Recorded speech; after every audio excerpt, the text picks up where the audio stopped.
What ate Sam's legs? Sam Kanizay went for a swim at Melbourne's Brighton beach on Saturday after a soccer game. But when he got out of the chilly water, his legs and feet were seeping with blood.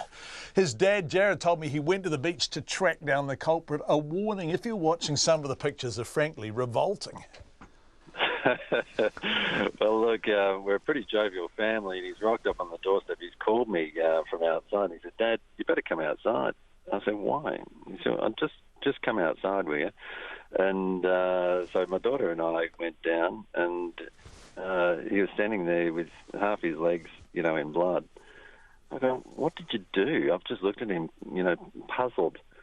He said, "I don't know. Obviously I've been across the beach icing my legs, and when I got out, this is what I found." So he wasn't in pain at that stage because the icy water had essentially anaesthetised his legs.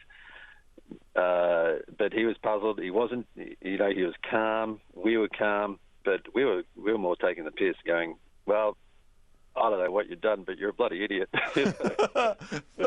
But in fact, he was completely innocent as charged. I mean, he'd had a game of football, right, and he was just cooling his feet and legs down. Yeah, that's right. And but it's at night time, and standing still. Although hundreds of footballers do this every year, absolutely, on the bay, and runners and stuff, and I do as well. I have done over 20 years. And, no one's ever seen anything like this, and so it's a bit of a red herring day for Sam and the community. Yeah, so Dad decides to play marine biologist. This is you, right? And you think, I'm going to find out what the hell happened here. So you head back down to the beach yourself. Yeah, well, I was certain that the nurses or the doctors weren't prepared to jump in the water and do that, and we just needed to get to the bottom of what ate Sam's legs. So it just made sense to do that, see if we can gather some specimens or some evidence. And my other three kids were quite buoyed by that. They're going, "Yeah, let's go out there and try to find these suckers," and, which we did, and that just meant that the doctors were able to make more informed decisions over the last 24 hours. And can you tell me about the rate at which they ate the meat? How hungry were they?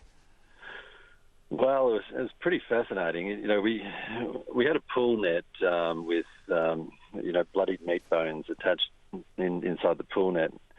When we pulled them out, we took them back home in the esky, and we sort of played scientists for an hour before the kids' bedtime. We put them on different plates or bowls with their water, and just put a few bits of meat out, bloodied meat. And look, it was really interesting. They were scampering around initially, and some of them went straight for the meat, and the others were sort of scampering around. By the time it was morning, I made sure I put it outside so that it was cool, they sort of keep in the right environment.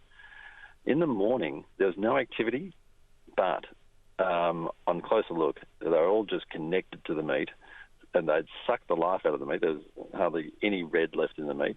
These little mite-sized things, which are now we'd call sea fleas, had turned from a sandy colour to a red colour because they were full of blood, and the meat had essentially lost its colour. Now, that didn't stop them from chowing down on this.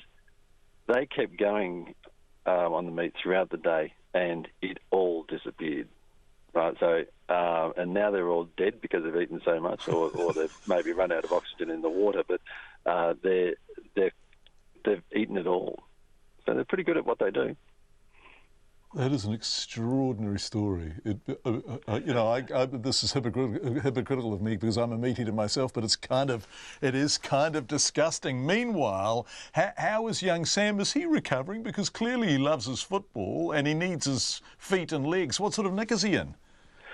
Look, he loves his footy, and he's a triathlete, and he's a bit of a jack of all trades when it comes to sport. So he's really keen to, get back into it. The legs are still sore. If he gets discharged today, he'll be in a wheelchair for a couple of days. Wow. So that his wounds don't open up, and also that pressure on his legs just gives a little bit of pain at the moment. So he's going to have a full recovery. We hope that Sam doesn't have any scarring from this, and time will tell. But he's a really positive kid. He's taken this in his stride, and hats off to him. He's really dealt with it in the right way. So all pretty positive, and people have enjoyed the story, and they've been educated along the way. It's been great. Been great. Sam's dad, Jared.